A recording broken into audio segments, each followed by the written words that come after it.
Okay, I think we are going live. I'll just check Okay. on YouTube.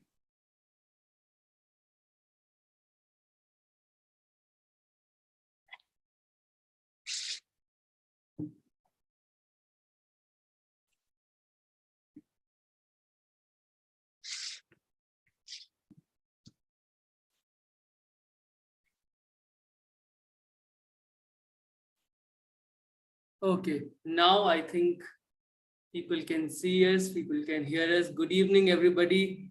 Welcome to Carvan. My name is Eshan Sharma, and you are watching Carvan Conversations. Today it's an interesting day, especially because we are doing something away from history, but we are coming to the present and also seeing the future of the nation that we inhabited and that we inherited rather than inhabited, but inherited from our ancestors and the times that we live in. What our speaker today would call the crooked timber of New India, the Amrit Kal that we live in. So we are going to unravel the different layers of the Amrit Kal, the New India, and what it holds for the future of our nation. And to do that, I have a very special guest, somebody I have been following for a very long time on YouTube with his brilliant, podcasts and conversations on his YouTube channel, as well as his writings in different newspaper dailies, and also his recent book, The Crooked Timber of New India, Essays on Republic in Crisis, Dr. Parakala Prabhakar. Dr. Prabhakar, welcome to Caravan. It is a singular honor to host you on Caravan.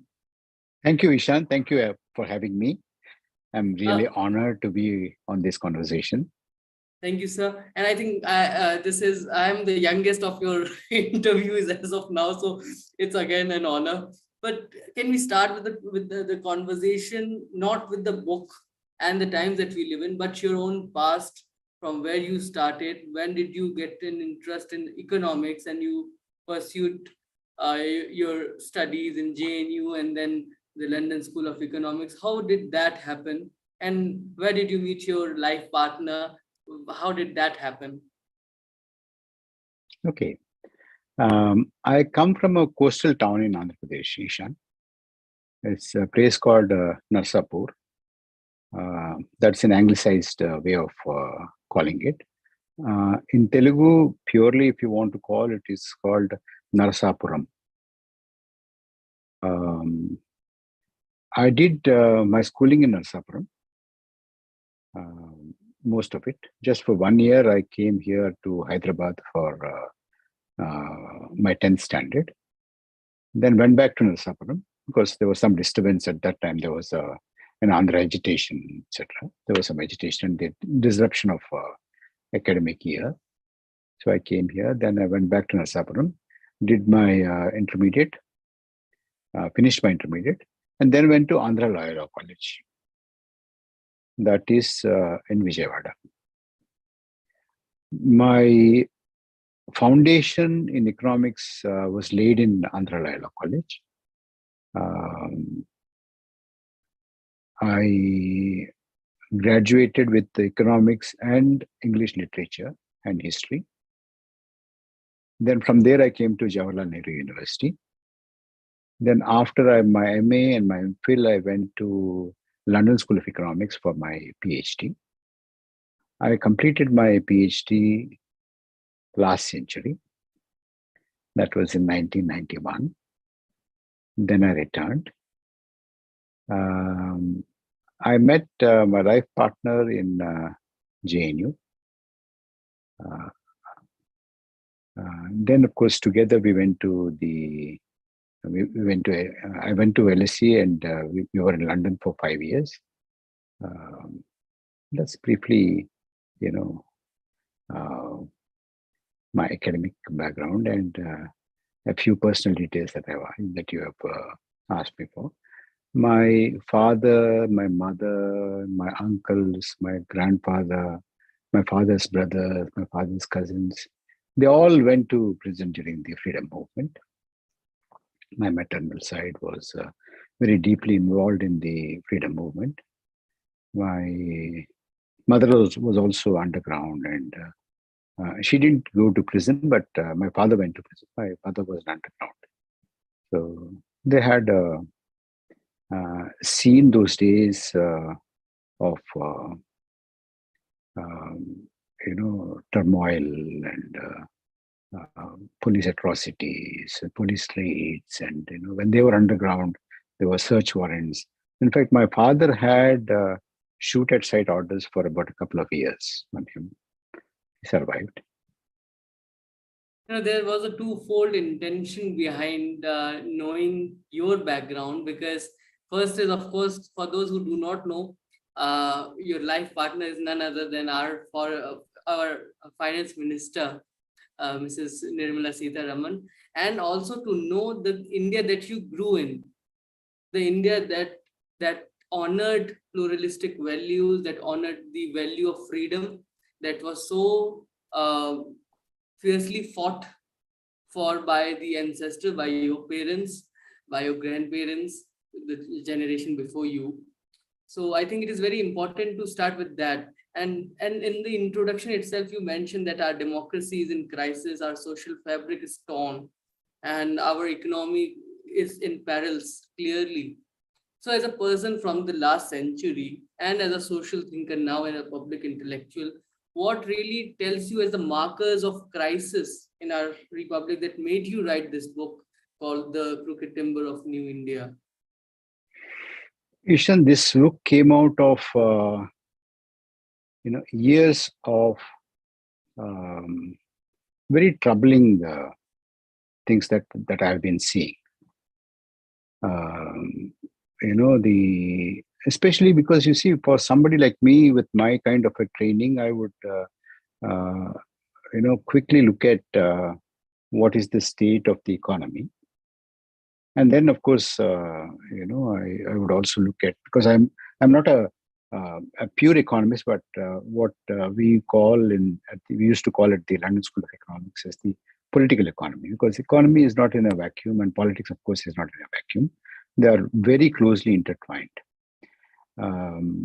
We can come to that a bit later, but look at the kind of things that we see today. um, I'm not talking about the government propaganda, obviously. If you look at the youth unemployment, which is really worrisome to me, today it is somewhere around 23%. I'm not talking about the decimals, etc., but roughly it's about 23%. And we are in a very bad company insofar as our youth unemployment is concerned. We are, along with Iran, Lebanon, and countries like Syria. One of our smaller neighbors, Bangladesh, its youth unemployment is about 12%, around half of what we have. And I do not have to tell you about the kind of food inflation that we are facing today, and the kind of inflation that we are facing today. And if you look at the public debt that we have, it's about 155 lakh crores. And, we have increased it by about 100 crores in the last 7 to 8 years alone. And it's also very clear to us now from the government data that almost about 12 lakh crores of corporate debt was written down. That's another one. And the corporate taxation has come down on the one hand, and on the other, the indirect taxes have very significantly gone up. There are people who tell us that, we are taxpayers, we are paying tax. Let's not take that remark as at face value. Everybody in this country pays taxes. And direct taxes are paid by very small number of people, less than 1% or about 1%. But everybody pays indirect taxes. Therefore, the incidence of indirect taxes is much heavier on the poorer sections. Even if you buy a small thing, even if you buy a BD or a matchbox, you're paying indirect taxes. You're paying taxes. So it's not that people who are paying only the income tax and only the direct tax, the corporate tax, only those are supporting the government and supporting the treasury of the country. It's not true. So if you look at that, the incidence of indirect taxes has been progressively increasing, and the direct taxes, especially the corporate tax, has been decreasing. This is one. And then if you look at the savings, internal savings have been declining. Private investment has been declining. In spite of the corporate world talking very highly about the government policies and all that. But the proof of the pudding is in eating. I mean, is the corporate India willing to invest today? It's not. And the data is now public, even from the government sources, that the people who are relinquishing the Indian citizenship. Recently, the government told us that till today, till about June, 80,000 people this year alone have already relinquished. And, every year, for the last 9 years or 8 years, more than 1.5 lakh people on an average, if not more, are relinquishing.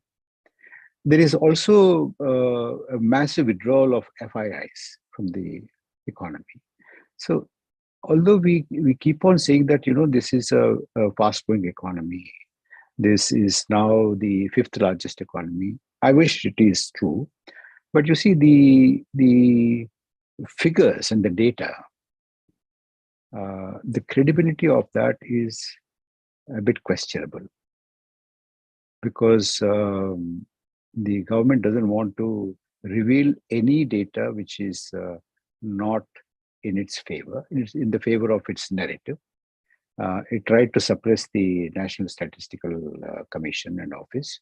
It also tried to, junk the employment, unemployment data that was being put out, although it leaked to the press, and some of the very credible newspapers have published the data, but the government denied that.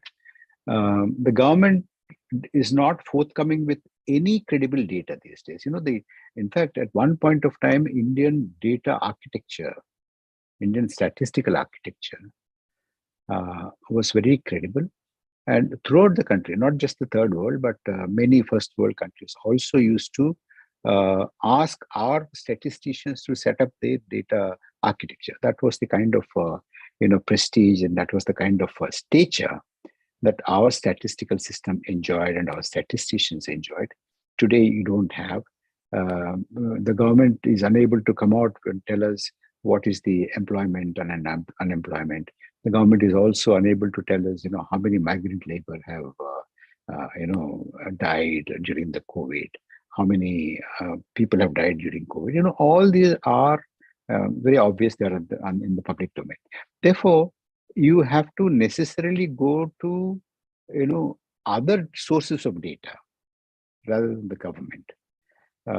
Because the Niti Aayog doesn't come out with data. I mean, Planning Commission used to do that, but Planning Commission is dismantled, as you know. Niti Aayog doesn't do that. It's not. It's mainly a policy advisory kind of a thing, but it doesn't involve itself in collecting data. And the structures that are established by the government and which ran very successfully for decades, they have been dismantled, or they're discredited, and they're suppressed. The data is not available. So as a result, you have to rely on sources like CMIE, Center for Monitoring of Indian Economy, etc., etc. So that is the problem. You have in one of the chapters I called there is a poverty of data. There is data poverty, but in order to understand poverty in India, there is data poverty. So that is the situation we are in as far as broadly the economy is concerned. Then look at the social fabric. I mean, I don't have to tell you much. I mean, it's everywhere in the newspapers, starting from Manipur to what's happening today in Haryana, near about Gurgaon and other places. What happened in the train. I mean, these are recent incidents. They don't find mention in my book. But then you have you have Hatras, you have so many other lynchings and dharma sansas and things like that. So much so the founding ideals and founding principles of our democratic republic are under threat. We are moving away from these principles. It's very difficult to. I mean, one can very narrowly understand democracy. One can also choose to understand democracy in a much broader sense. Democracy is not necessarily limited, although it's very essential in to have elections. You have elections, but then democracy, broadly defined, is a government that is run through dialogue, discussion. You have parliament, that is the reason why we have parliament. It's not just that, we elect half a dozen or a dozen people to rule us. There is also a parliament, there's a procedure, but you can see how dysfunctional the parliament has become. You for instance, I'll just give you one example, Eshan. Very well, ours is I mean, in spite of the kind of progress that we made in industry, trade, in tertiary sector like services, etc., IT and all that, but you see a large number of people are still engaged directly and indirectly in agriculture. And ours is a largely rural economy still. We have brought in 3 farm laws with hardly any discussion, leave alone discussion in the civil society. No discussion even in our parliament, both the houses. And when there was protest, there was silence, there was no dialogue. And then when the government decided to withdraw them, they were withdrawn without a discussion. And similarly, there are many laws.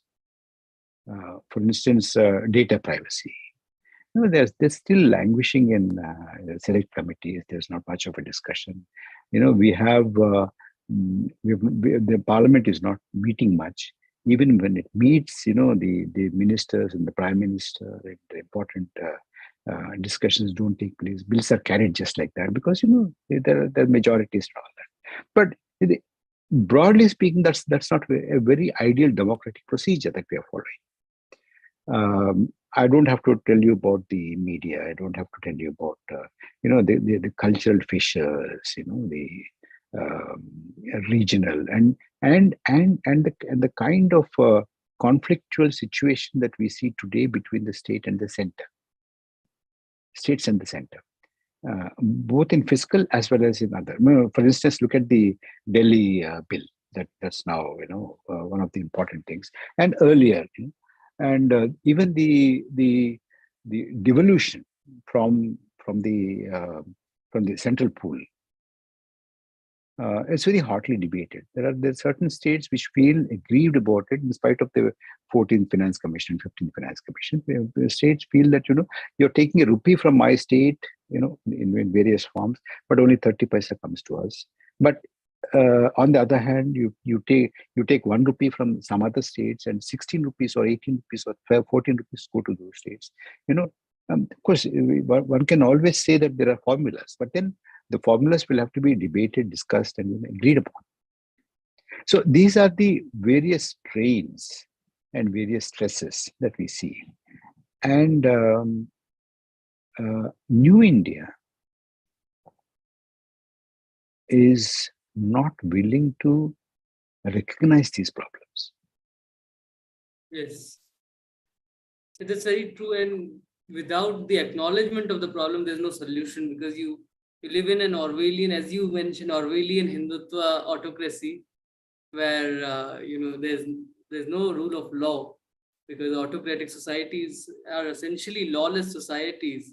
So you suggest, and please correct me if I'm wrong, that you suggest that we are moving towards a lawless wasteland, where religion, one type of religion, one sect of a religion dictates everything, but that now is in contrast with the right wing kind of economic understanding, because in right wing societies economy might also prosper with other kinds of things, but here our economy is in peril, so we are not really following the right wing understanding of economics either.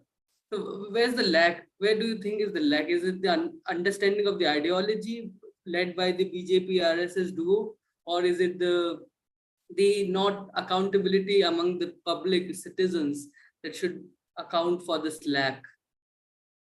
Well, the problem is much deeper, Ishan. I try to, look at some of these things, explore some of these things. Let me put it this way. As far as the BJP is concerned, it is handicapped by not having a cohesive, coherent, well thought out economic ideology or economic vision. For instance, look at this. In 1980, the BJP was established, Bombay Adhivesion. The economic creed of BJP in 1980 was Gandhian socialism. I don't know how many of you remember this. We do not know when that was completely, thrown out from the party program. And then, if you remember, the 1991 reforms were very vehemently opposed. Today, the present government wants us to believe that selling away the PSUs is a measure of reforms. They want to market selling public sector undertakings as reform. Look at this. So there is a lot of inconsistency. There is a lot of incoherence there. So without a coherent economic ideology, without a coherent economic thinking, now you have this, because the party doesn't have that, the ruling dispensation is denied that kind of a coherent economic thought, well thought out, cohesive kind of a economic idea. You have these voodoo economists influencing the government policy. Otherwise,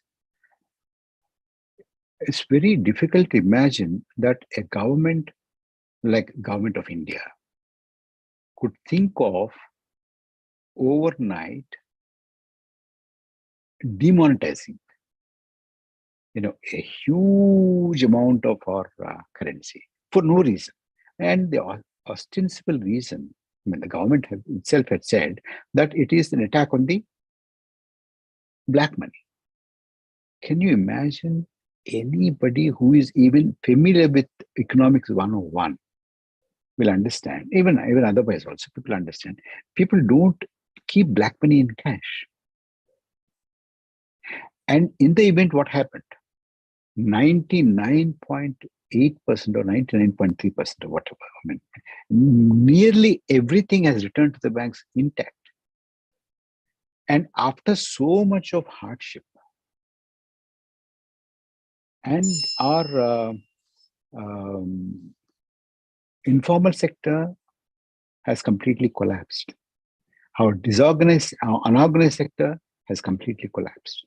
Our rural economy has still not recovered. In fact, our unorganized sector has still not recovered. Rural distress continues. And on top of it, when this was happening and economy was reeling under this kind of shock, this kind of a huge shock, you had pandemic. So much so in 2020, we had a quarter where there was minus 24% growth, 23.9% growth. In fact, today, what the kind of economic distress that we see, the rural distress, even FMCG firms are now reporting that their sales are not really picking up in the rural sector. That's because of this. So when you don't have a cohesive economic thinking, a doctrine, well thought out, cohesive philosophy as far as how to run the economy is concerned, this is where you land, and you are prone to the influences of voodoo economists who do not actually know what is happening and how to run the economy. This brings me to the question, because you mentioned voodoo economics and pseudo intellectuals in the advisory of the governments, especially because when some people say there's a cult of a personality and there's only one person leading everything, one man show. How do the prime minister decide on these policies? That's an interesting insight that you can provide, because you have been in policy making with different governments in state. And so how do the prime minister decide when they have a bunch of what you call voodoo economists? Is there any sense that might prevail in policies? Is there any chance of any sense that could prevail in such circumstance? Eshan, frankly speaking, I do not see any evidence of that till now. Starting from demonetization and the kind of stimulus package that we have announced, which largely, entirely addressed the supply side, not the demand side. But the problem was that the demand side, people did not have incomes. But if you incentivize production at that time, you produce, and where do you sell? Who is going to buy? Where is the purchasing power? People have lost their incomes. So that stimulus package has addressed the supply side, not the demand side. Today, some of the economists can turn around and say, because we have not addressed the demand side, we were able to control the inflation, and the inflation has not risen as much as. But you see, the point is not that. But even they have inflation which is quite high, one, and food inflation is absolutely uncontrollable now. I'm just not talking about tomatoes, but even otherwise, it is still your fuel prices are uncontrollable. Your cooking gas is uncontrollable. Your vegetables are completely out of reach for the common person. Because once the fuel prices are up, everything else in the economy is going to be affected, and it is going to rise. That is the kind of situation that we have today. If you look at the demonetization and the supply side addressing of the stimulus, and if you see these kind of measures, then I would say that there is very little evidence that sensible economic advice is being offered to the government and the decision makers. That's one. And secondly, what gave a lot of people hope initially was the kind of programs that were announced. Make in India, Skill India, Swachh Bharat, Khelo India, Stand Up India, all those very catchy phrases, etc., etc., etc. But then my feeling is that after they were announced, and there was a huge headline management, and then very gala event where they were launched, and after the photo opportunities are over, Eshan, sadly these programs have been just left. They fell by wayside. They're not followed it up. So much so today, the respective ministries of these programs, they hardly mention anything about the progress of these programs, even in their annual reports. Forget about their propaganda, their advertisements. And the prime minister, prime minister, even if he has a small thing, and he's very good at amplifying it and trying to score points, but he also doesn't talk anymore about Make India. He doesn't talk about Skill India. He doesn't talk about Stand Up India. He doesn't talk about these things at all. Why? Because there's hardly any achievement there. Why wasn't there any achievement? Because these programs were not rooted in any cohesive policy structure. That is something which is worrying, actually. Now, if you look at, we used to be very gung ho about the kind of demographic dividend. We have a huge dividend in terms of young people in this country. But as I said, you see the youth unemployment, as I gave you the figure already in my opening remarks, and then look at the skill gap. We have one of the lowest skilled workforce in the world. Our workforce skilling is only about 5%. I'm not even aspiring for 85 or 90%, which like Japan or South Korean economies. But even 50, 60, 70. But what happened to Skill India? What happened to the skill development mission? No talk about it. And in the absence of skilling, not only that, you have so many unemployed young people, but you also have so many unemployable young people. That's more dangerous. If you're skilled and not employed, if not today, tomorrow, maybe, the policy changes and there's either internationally or domestically, the economic circumstances change and the environment change. If a lot of multinational corporations choose to shift their production bases from China to India, all these people could be employed, absorbed. But then, even when the Chinese economy is not so hospitable for these, why are they not relocating so much to India? It's because, most of these people say that we don't get the skilled manpower. Correct.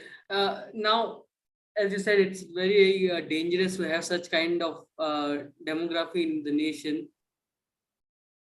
Marx said that, religion is the opium of the masses. But then he says that religion is also the hope for the hopeless and soul for a soulless society. Now, do you think the rise of this Hindutva supporting young population is also partly because of unemployment, and unemployment is center of the problem that India faces today? Probably. I cannot argue on the basis of data that we have today, that who are the people who are participating in this rioting, participating in these processions, participating in these huge mass rallies and public meetings, and who are the people who are shouting, who are the people who are resorting to violent attacks on mobs and lynchings and all that. We do not have these things, but then it's very likely. That's one. The second thing, Eshan, is that you see, as you say, religion, Hindutva, and this kind of a narrative has really cast a spell on the people. So much so that the government is not made accountable for its lack of performance on the economic front, lack of performance in delivering the medical help and medical assistance during COVID. Those days, if you see, I've devoted a large chapter to this on COVID. The kind of deaths that have taken place, the people dying for lack of oxygen, lack of hospital beds, lack of hospital infrastructure, medication, vaccination mess. And then you had a large number of thousands of migrant laborers walking from Kerala to Bihar, Uttar Pradesh, Punjab to Uttar Pradesh, Punjab to Bihar. We all felt very concerned about what's happening in this country, and maybe many people dying on the way. And then you have also had hundreds of dead bodies floating on the holy Ganga, but then the government was not punished for it. Why wasn't it punished? If you have this kind of an inflation, this kind of an unemployment, this kind of price rise, this kind of very indifferent, if not negative, economic performance, and these kind of strains in social structure and interfaith relations, no government would have survived. Not only surviving, but this government and this political dispensation seems to thrive on these, in spite of these, because they realize, the present dispensation realizes, that they are not made accountable for the GDP numbers, delivery on those economic parameters, etc., etc. They are rewarded for their divisive narrative. That is something which we need to be very concerned about. In the book itself, you mentioned about another facet of the demographic divide, and that's the ratio between the Hindus and the Muslims, which is the largest majority and the largest minority in India. And there is a narrative that you have also mentioned in the book on the chapter of RSS, that the Sarsan Chalak always pushes the idea that Hindu khatre mein hai, but the data does not support that kind of statement. But again, that narrative has taken its hold amongst the public, the majority of the public, and that is why they're getting re-elected, just to save. It sees that they're saving the Hindu honor by keeping the BJP in the center. But what does that tell you about the Indian mind as a political economist? Do you think any chance, because there is a new opposition coming up, the united opposition, they call themselves India. So do you see any chance of them battling this upcoming electoral post? Because you also work for an organization that has never given and wrong electoral predictions and forecasts. Do you see any chance of India coming and winning the elections using these developmental ideas of employment, of growth, not or just alienating the religious aspect altogether from their propaganda, from their manifesto? Eshan, this is, I see this as a much larger question than limiting it to an election or two. I'll tell you why. First of all, the narrative of the Indian polity has undergone a tremendous change. Now, I remember, probably you also remember, even not very long ago, just about 10, 15 years, 12 years ago, until then, even in 14, up to 16, 17, 18 also, Indian polity, the discourse used to be secular and non-secular. Secular, even BJP used to say that we are also secular. They are also secular, but not like Congress.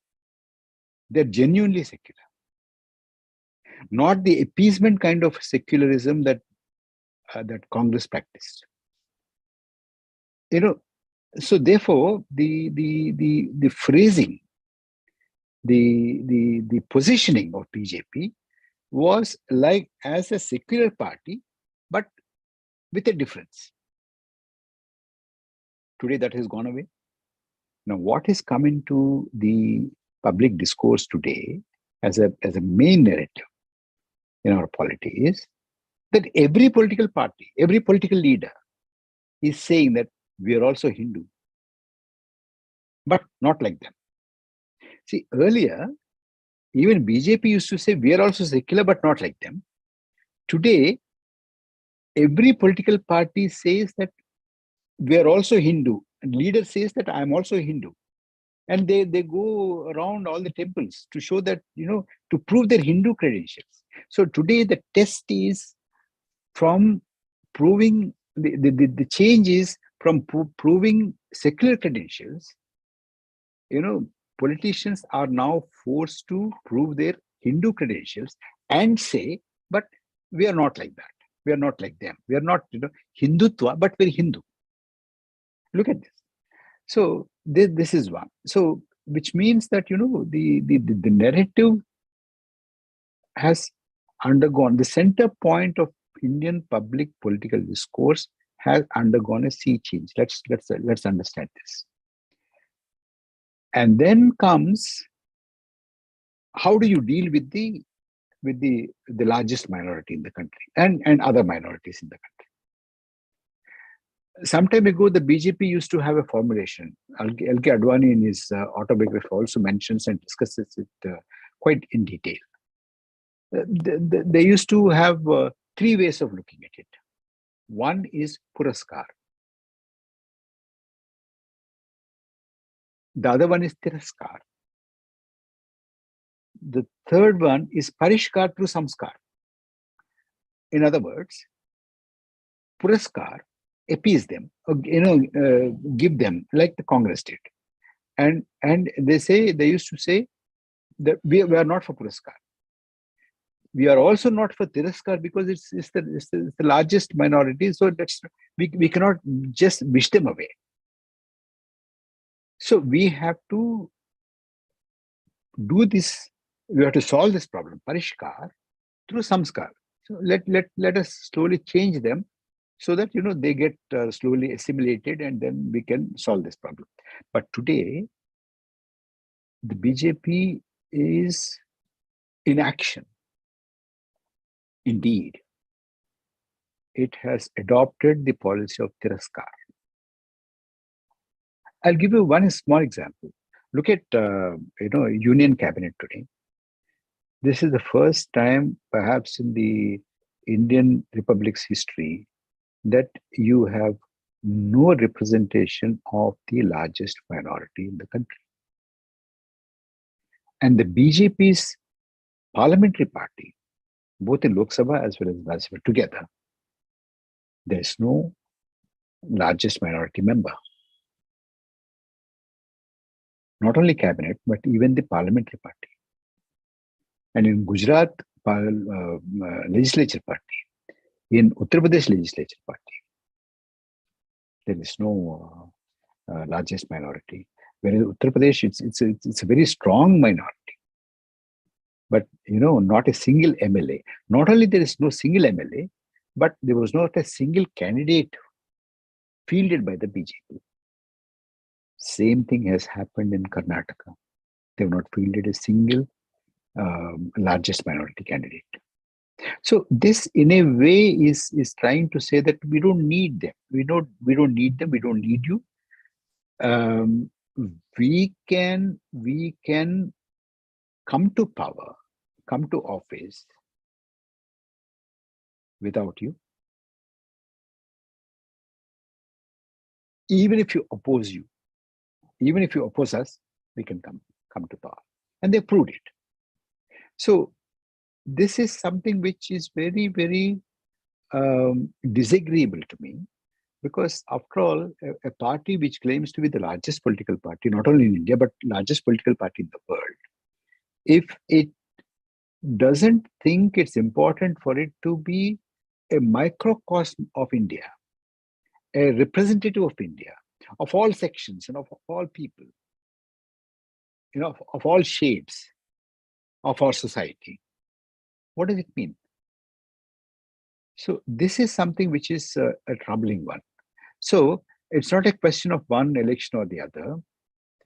Even if there are some people who are very, very optimistic about 2024, but even if that in the unlikely event of this dispensation getting defeated, I say it very, consciously, in the unlikely event. It's very difficult to defeat this. It's not easy to defeat. Um, because you see, there's so many things stacked against. Because the opposition is still trying to get its act together. It's a knock-kneed opposition. It's not a very strong, it's able to stand its ground. It's not that kind of a thing yet. We do not know what's going to happen. That's a different thing. Even if that happens, even that were to happen, it will take at least about not less than a decade or a decade and a half to completely excise the kind of poison that has already gone into the minds of people, large number of people. This is where I bring in the argument that, there's a Faustian bargain. Large sections of our civil society, be it media, parts of judiciary, the intelligentsia, the academia, all this, they have somehow or the other struck, and of course, I mean, not to forget, more importantly, most of the political parties, a large number of political parties, majority of the political parties have, somehow come to this understanding that we can do business with them. Let's go ahead with them. Every political party except a few honorable exceptions have done business with it. I can understand if there is a section of the population in this country which strongly believes that this country is for in Hindus. Well, very well. We can have a quarrel, we can have a discussion, we can have a debate, we can have disagreements, and talk about it. But I know a lot of people who do not believe in this, who do not sign up for this, but for some kind of a, either career progression or some kind of a perk, some kind of a business or whatever, they strike a bargain, and they support this narrative and support this cause just for their existence. So these are the things that we need to be very, very watchful about. And if we don't do that, for instance, look at the newsrooms today. They are listening to the dictates of the powers that be. They're not scrutinizing the government's claims. And there's a huge claim the other day from Niti Aayog that they've lifted crores and crores of people out of poverty. They also cited the UNDP data. It's questionable. But what is surprising is that there is no interrogation of those claims. There is no scrutiny of those claims. Where are those claims? What are those claims? On what basis? Because you see, you've had a huge drubbing after the demonetization, and immediately followed by a pandemic. On what basis have you not even gone back to the pre-pandemic size of your economy? On what basis are you saying that you were able to pull out so many millions of people out of poverty? Why don't we scrutinize those? Why don't we challenge them? But look at this. It's a PTI dispatch, and every newspaper is published without any critical look at it. This is what is worrying. Yeah. This is what is worrying. And you have mentioned in your book, I'll read that out, these 2 lines from page 71 of your book, that it is not from performance that the present dispensation draws and renews its political legitimacy and power. It is from an assertion of Hindu identity, from the process of othering non-Hindu identities, from the diabolical strategy of reducing democracy merely to the rule of the majority and delinking it from justice, equality, and the principle of shared living.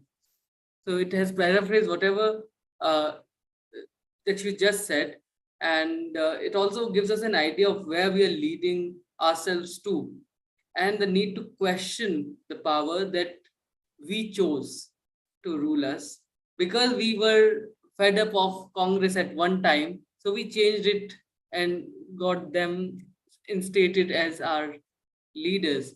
But there's after once they're elected, they think that people should start following what they say and not questioning them. And that has happened throughout, and I think that has shrunk the public discussion sphere to a larger extent, which is very dangerous for a country like India, where you have so much diversity, so much different opinions of people. And in this, there's always a question, it's more social than anything political or so economic, that if you are criticizing the government, you are sidelining the goods of it. You're not pointing the goods and the benefits that you get from the government. And this is a jumla that everybody who is a sympathizer of the power says whenever you want to criticize the government. And you have mentioned in the introduction, I want you to repeat here if you want, that how do you see that response from the bhakts of the power, who say that you are a leftist? There's no center, or there's no individualism now. You are either left or you are either right. So if you are not with the government, you are either anti-national, as sometimes called, or you are the leftist, anti-establishment kind of person. How do you see that? Ishan, this is a very important point. In fact, I took it head on in my introduction itself. Today, there is an atmosphere, Ishan. Most of the people who are in this gathering would nod in familiarity. Is this that if you are critical of the government, you are anti-India. If you are critical of the ruling party, you are anti-India. If you are critical of the prime minister, you are anti-India. You don't have to do anything against the country, but say something against the government. Not even the government. Just criticize one policy or criticize one individual. You're anti-national. This is the kind of narrative that has been built up. So this is a very dangerous trend. I can be critical of my government, and I'm a patriot. How can you say that I'm not a patriot if I'm critical of the government? And who is telling me about who is asking me to prove my patriotic credentials? People and organizations who had nothing to do with the long drawn freedom struggle of India. Somehow they are able to manage to show themselves as patriots today. That's the biggest puzzle. People who had nothing to do with, they were alive. They were alive and they were there as organizations, but they had no role at all during the freedom movement. And today they want to market themselves as freedom fighters, as by co-opting one personality or the other, by showing some kind of schism or fissure here and there, and they want to market themselves as patriots. This is one. Ishan, the other thing is that people ask me straight away, Parakala, don't you see anything good at all? And I say this, that look, if you go to a diagnostic center, or if you go to a doctor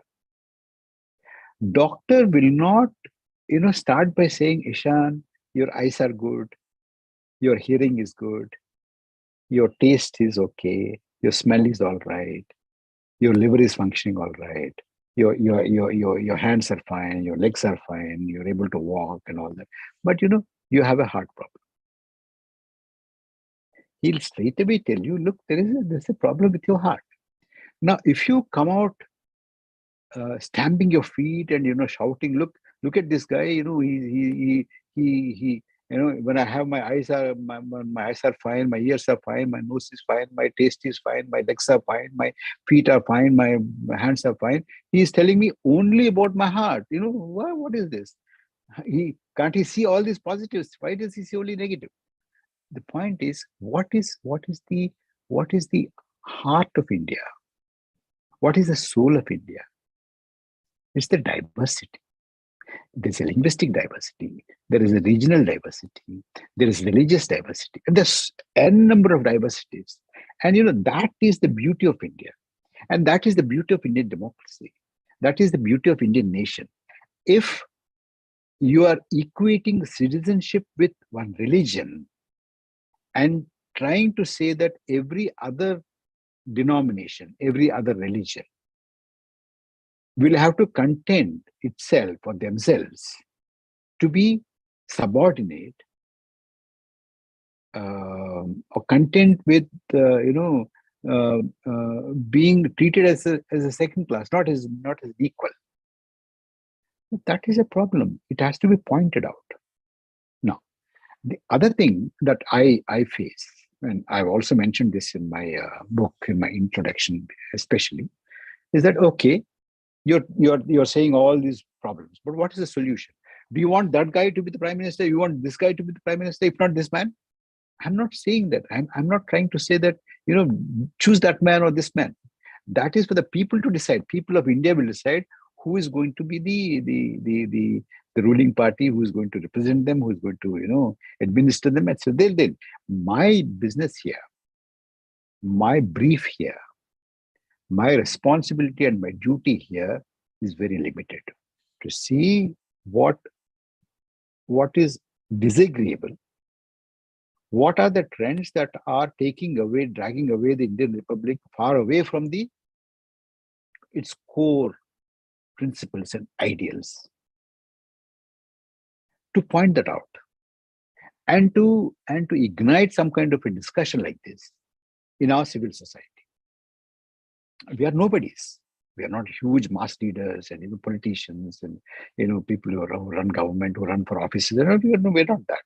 We're just saying these are the things that you need to ponder about. What kind of India do you want? Do you want an India where religion rules? Do you want an India where the citizenship is defined and determined on the basis of religion, on the basis of language, on the basis of something? Not because you are born here, you are living here for generations and generations and generations, just because you practice a different kind of a mode of worship, that you don't belong here. Is that the kind of India that we want? This is the question that is in front of us. There is a figure that a lot of people, even who do not agree with the BJP, they revere, they appreciate, was Mr. Vajpayee, the predecessor of Mr. Modi in politics.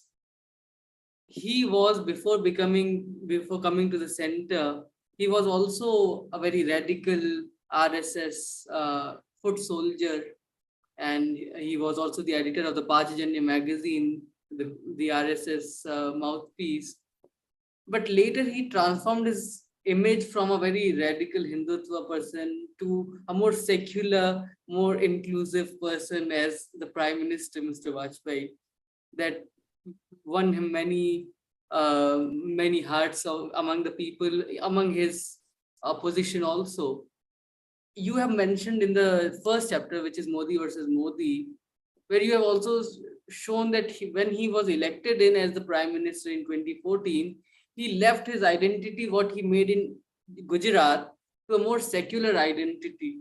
And you have studied all the Independence Day lectures that he delivered from the ramparts of Red Fort, and you have said that there's a gradual shift from secular to a more exclusionary prime minister through his rhetorics, change in rhetorics from the partition horror remembrance day to the narrative on slavery, a thousands-year-old slavery. How do you contrast these two personalities? Because you lived through the Vajpayee years also, when there was a 13-day government to a whole 10 years of power. How do you see both these leaders? And now Modi started with worshipping Vajpayee as his guru, but now he has forgotten Vajpayee ideals also, and he has isolated Vajpayee and adopted more of Savarkar in his approach. How do you see that? Um, it's an interesting point that you raised. You see, when you look at the 2014 electoral pitch of the present prime minister, and that time prime ministerial candidate of the BJP, and the BJP NDA pitch, the then prime ministerial candidate went on saying in his public utterances that the fight is not between Hindus and Muslims. It is between Hindus and Muslims on the one side, and unemployment, poverty, and all those things on the other side. It is that kind of a fight. And he, as I described, there is a gradual shift in his Independence Day addresses also, because initially the Independence Day addresses used to talk about Team India. Team India consisted of the prime minister and all the chief ministers, and it's a team center. And today it's not a team anymore. And initially, the first Independence Day speech, the present prime minister went on saying that all the previous prime ministers have contributed a lot to the development of the country. But today, the government of India and the government of India's different agencies and organizations operating under the government of India, funded by government of India, including Indian Council of Historical Research, has come to a stage where they are able to remove the name and picture of Jawaharlal Nehru from the poster that have released on the eve of 75th anniversary of independence. In fact, in 1929, the full independence resolution was moved in Lahore when Jawaharlal Nehru was the president. We're not talking about Jawaharlal Nehru as prime minister. We're talking about Jawaharlal Nehru as a freedom fighter. Even that, that consciousness has also gone away from the Indian Council of Historical Research. That is the kind of thing that we see today. Eshan, it is that, when you do not have the numbers, I'm not trying to, make a judgment and draw a conclusion about Atal Bihari Vajpayee or anything. I'm a very limited point that I'm making. But when that was the pitch, when why it slowly transformed is, it used to be an NDA government. Then slowly it was a BJP government. Then it's Modi government, not even BJP government. Now, before the 2024 elections, run up to the 2024 elections, you have all and sundry political parties being called, and, now you have a different avatar of NDA. So I think there has to be some kind of a pressure from different political establishments, different political platforms, and those political platforms will see the original creed of India if the civil society also tells them in very forceful voice to these political platforms that, look, this is not the India that we are agreeable to. And then that is the one which brings all this, because you see, some time ago, maybe during Vajpayee government or before that, the leadership, the large number of political platforms in this country have falsely come to some kind of a complacency that India is now settled between two opposing political forces. One is center left and center right. I don't think they have even, guessed in all their wisdom that India's ruling government can take such a a huge step away from the center and move right, and then propagate and implement majoritarian idea in this country. And coming to my last question for this conversation is, you have named it the crooked timber of New India, and Immanuel Kant used the term crooked timber morality, where the idea is, Humanity, yeah, humanity. humanity, where the idea is that humans must also seek to build a more inclusive, more a better society, and that is there's a hope in this term called crooked timber, though it looks negative, but there's a positive note towards, uh, if you understand it a little deeper. What is your hope with the new India that we live in, and how do you see that happening? There's no solution, because solution comes with dialogues. Of course, there's a need for more dialogue, but how do you see it? Ishan, I borrowed this phrase from Immanuel Kant precisely for this purpose. That you see, uh, the new India that we see today, its timber is crooked. It's not straight. And Kant very clearly says that, from the crooked timber of humanity, or from the crooked timber, nothing straight can ever be made. Yeah, That is the essential import of the title and the book. Then with this kind of a crooked timber of new India that we are witnessing today, we can't hope for anything straight. So this timber has to be straightened. It cannot be crooked.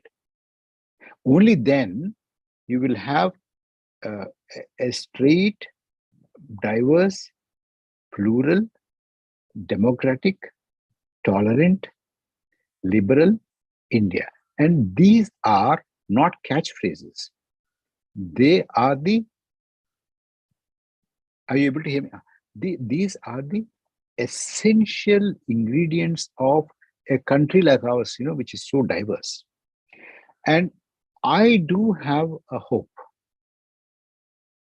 because you see, even the electoral system that we have, the first past post the system, and then the territorial constituency. I discussed that in my epilogue also. These are the things. With 38% of vote, you can have a brutal majority under the present dispensation, under the present arrangement that we have. What happens to for instance, if I get 60 votes and you get 61 votes, and you go and sit there, what happens to the opinion of the 60 people who supported me? They are not represented and they are not reflected in the house. How is that democratic? Especially in a country like ours, which prides itself as the mother of democracy, you can't shut out that kind of a huge body of opinion.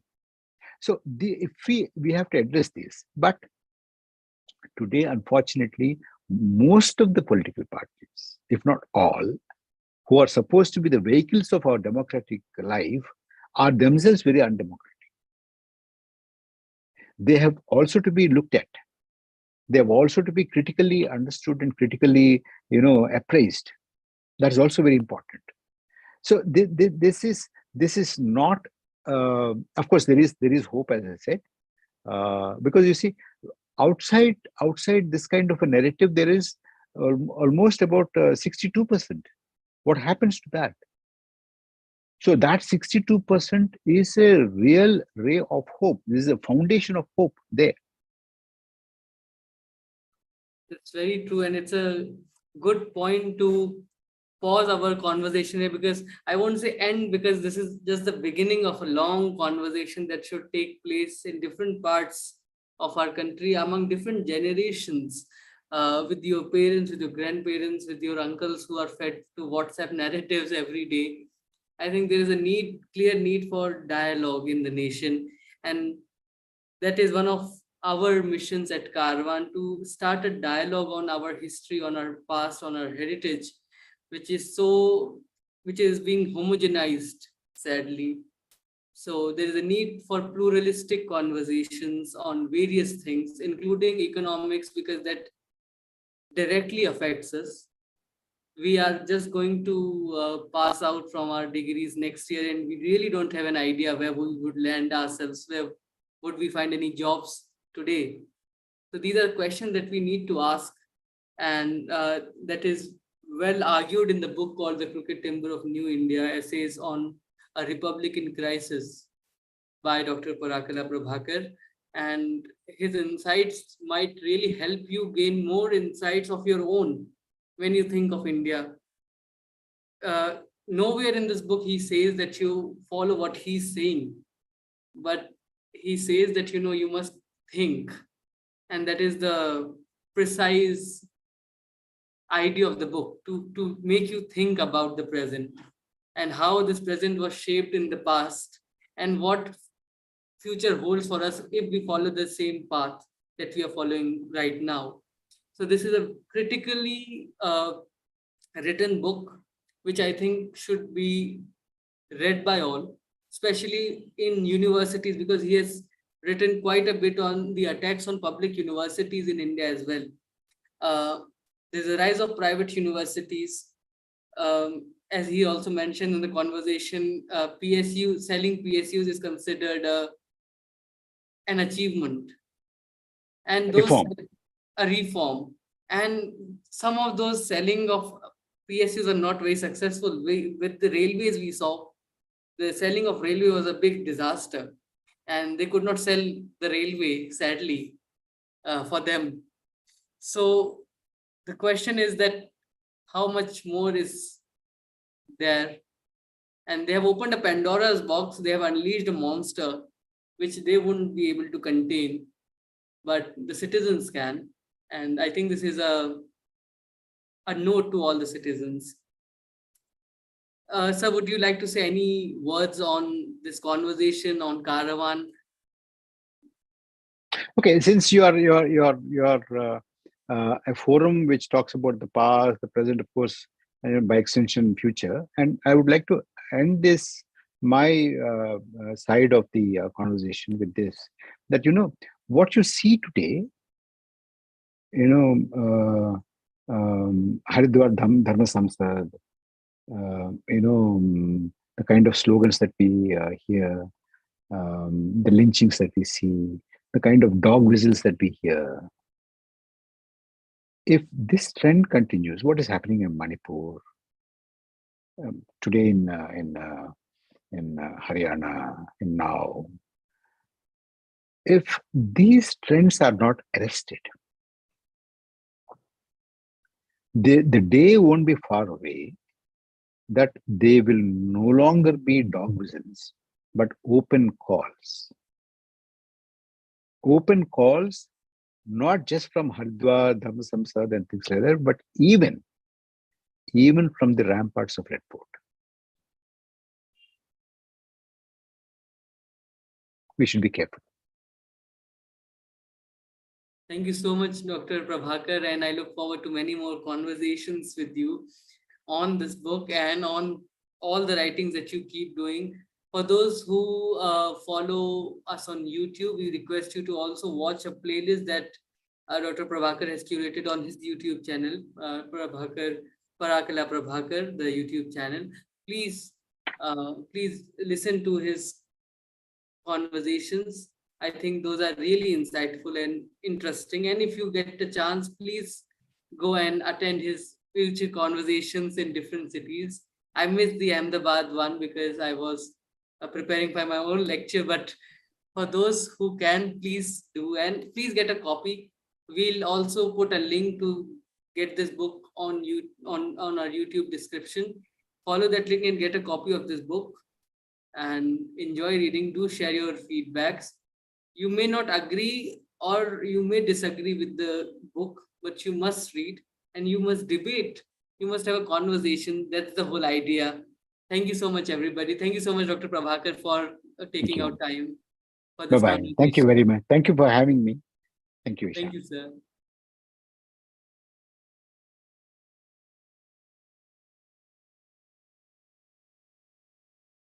I'll just